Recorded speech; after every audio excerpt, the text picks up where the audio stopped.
आपके पास, क्योंकि मामला वाकई अपने आप में गंभीर संजीदा है। जो नक्शा खींच रहा है निजाम फौजदार साहब, वो ये है कि पूरा देश जो है एक हिंसा की तरफ, एक माहौल की तरफ दरअसल बढ़ रहा है, और ऐसे में हमारा पॉलिटिकल स्टैंड, हम एक दूसरे के सीने पर गोली मार देंगे, बात नहीं करेंगे, मुंह फुलाकर रहेंगे, आपस में कोई डिस्कशन नहीं करेंगे और पूरी दुनिया को पैगाम देंगे कि बातचीत से हर मसले का हल है।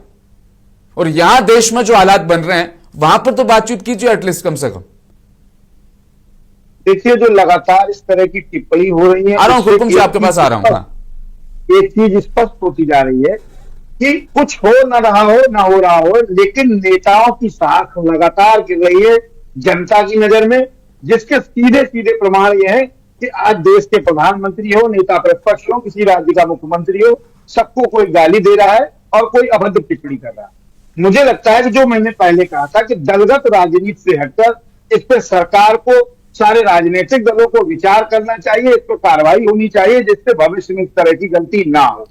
लेकिन लगातार जो कांग्रेस पार्टी के प्रवक्ता हैं, भारतीय जनता पार्टी के प्रवक्ता हैं, आपने बिल्कुल सही कहा था डिबेट से पहले कि सवाल कुछ पूछे जाएंगे, उत्तर कुछ मिलेंगे। मुझे लगता है कि सीधी बात कहने में कोई हर्ज नहीं है। वो कहेंगे कि राहुल गांधी, कांग्रेस ने ये शुरू की, कांग्रेस ने गलतियां की, इसलिए देश की जनता ने आपको चुना। आप भी वही गलती करेंगे क्या? आपको जनता ने इसलिए बिठाया है कि कांग्रेस की गलतियों को सुधारिए और देश को आगे बढ़ाइए, युवाओं को आगे बढ़ाइए। निश्चित रूप से ऐसा आप नहीं कर पा रहे। अगर ऐसा करते तो आप चुनाव में जाते हैं तो मटन, मछली और मंगलसूत्र की बात करते। अरे 10 साल का इतिहास है हमारे साथ, हमने ये काम किया है देश में, 80 करोड़ लोगों को राशन दे रहे हैं, किसान के साथ दिल्ली में नहीं घुसने दे रहे, तमाम विकास के काम किए आपने। हमने महिलाओं को सिलेंडर दे रहे हैं, आवाज दे, उनकी चर्चा होनी चाहिए, लेकिन आप उस पर नहीं करेंगे क्योंकि आपको वो बातें ही नहीं करनी है, क्योंकि आप जानते हैं कि ये सब हमारे कागजी आंकड़े हैं, इन पर जनता हमें वोट देगी नहीं। तो इस तरह की चीजों को मुझे लगता है किसी भी राजनीतिक दल को नहीं करना चाहिए। दूसरी बड़ी बात, जो कांग्रेस के प्रवक्ता ने वो तमाम तरीके की बात कही, मुझे लगता है कि इससे पहले जो प्रधानमंत्री जी को बिहार में गाली दी गई, उनकी मां को गाली दी गई, तबले मुझे लगता है कांग्रेस के दूसरे घंटे या तीसरे घंटे बाद बयान आ गए। तमाम नेताओं ने, कई प्रदेशों के प्रदेश अध्यक्ष और कई बड़े नेताओं ने इस पे टिप्पणी की और ये कहा कि वो कांग्रेस का कार्यकर्ता नहीं था, पहले भला था, लेकिन प्रधानमंत्री को मां को गाली नहीं देनी चाहिए, किसी की मां हो, मेरी हो या प्रधानमंत्री। लेकिन इस पूरे मामले को लेकर अब तक भारतीय जनता पार्टी का कोई भी नेता, छोटे से छोटा और बड़े से बड़ा, उसके समर्थन में तो खड़े हैं, इसीलिए मौन है। समर्थन मौन रूप से भी दिया जाता है और मौन समर्थन है। अगर उसने गलती की है तो मुझे लगता है कि निश्चित रूप से इस पर बात होनी चाहिए कि हम साहब इस पर कार्रवाई करेंगे। प्रधानमंत्री या भारतीय जनता पार्टी के लोग इस तरह की बातें न करकर, निश्चित रूप से जो आपने कहा कि जब वो पूर्व विधायक थे तो उन्होंने गाली दी या कोई टिप्पणी की और टिकट मिल गया, चुनाव जीत के विधायक हो गए, तो मुझे लगता है कि भारतीय जनता पार्टी में विधायक बनने के लिए ये एक क्वालिफिकेशन आवश्यक है। तो उस क्वालिफिकेशन का नामांकन हो गया है और परिणाम सामने आपको आएगा। जब चुनाव होगा तो कहीं ना कहीं टिकट पा जाएंगे।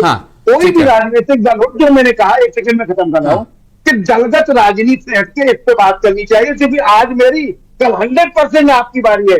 गाली आपको भी जनता देगी और यही जनता देगी। तो मुझे लगता है इस पर कोई कार्रवाई होनी चाहिए किसी भी राजनीतिक व्यक्ति का। नीरज भाई जी, विपक्ष तो यही चाह रहा था ना कि लोग सड़कों पर आए, तभी तो उनका मामला सेट होगा यहाँ पर। नहीं, निश्चित रूप से जो बात आपने जैन की बात कही, निश्चित रूप से वो राहुल गांधी का बयान निंदनीय है, गलत बयान था, क्योंकि पूरे नेपाल में जो हिंसा हुई वो उसी टारगेट को लेकर हुई। उनको दूसरे शब्द का प्रयोग करना चाहिए था। हम और आप पढ़े लिखे काबिल हैं, हम लोग भी गाली देते हैं, लेकिन हम अपने शब्दों में घुमा फिरा के देते हैं। हम आपका हाथ पकड़ेंगे लेकिन घुमा के पकड़ेंगे, तमाम चीजें हैं, उनको कहना चाहिए। तो वो निश्चित रूप से देश के लिए दुर्भाग्यपूर्ण बात है कि देश के नेता प्रतिपक्ष को इस तरह के टॉपिक को नहीं बोलना चाहिए था। युवा कह सकते थे, यूथ कह सकते थे, तमाम चीजें हैं। जैसे अब अभी भारतीय जनता पार्टी के प्रवक्ता हो चाहे कांग्रेस के, वो अपनी अपनी पक्ष की रह रहे थे। आप बताइए कि संवेदनशीलता कितनी है देश में सरकार की, कि पहलगांव में आतंकी घुस के हत्या करके चले जाते हैं धर्म पूछ कर, और देश का अन्नदाता जिसे आप कहते हो, पूजा प्रार्थना करते हो, वो दिल्ली में नहीं घुस पाता। इतनी तो संवेदनशील है आप। तो तमाम चीजें हैं जिनको गंभीरता से देखना चाहिए। अगर देश को तरक्की के रास्ते पे ले जाना है, युवाओं को आगे बढ़ाना है, तो आपको इस तरह की टिप्पणियों पर रोक लगानी होगी। अन्यथा आज जो सड़कों पे है, ये कल पार्लियामेंट में होगा। और निश्चित रूप से आप देखिए, जो अपने यहाँ आजकल मूवी बन रही है, उनका क्या बोलते हैं, उनको फाइल्स, नहीं फाइल्स नहीं सर, जो हाँ। मूवी आजकल बन रही है जिनको आप अजीब नाम है उसका, ध्यान नहीं आ रहा मुझे, उस तरह की चीजें हो रही हैं। Web series, sorry web series में तमाम तरह की गाली गलौज और सब फिल्मों में आने लगी। हाँ, वो वेब सीरीज वाली गाली गलौज पॉलिटिक्स में चल रही है आज।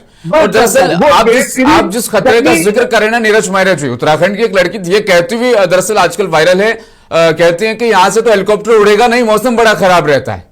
मतलब युवाओं का आप गुस्सा इस चरम पर देख रहे हैं। उस क्लिप को जाहिर तौर पर सुनते हैं। कुमकुम जी, अब दरअसल वापस मैं आता हूं आपके पास। आज चल रही है, हाँ। उसको आप बहुत जल्दी वेब सीरीज, अगर यही हालत रही तो हमारे पार्लियामेंट का एक बड़ा हिस्सा होगी, अगर इस पर रोक नहीं लगती है तो। जी, और ये संवेदनशील मतलब मसला है आपस में। कुमकुम जी, अब आते हूं वापस।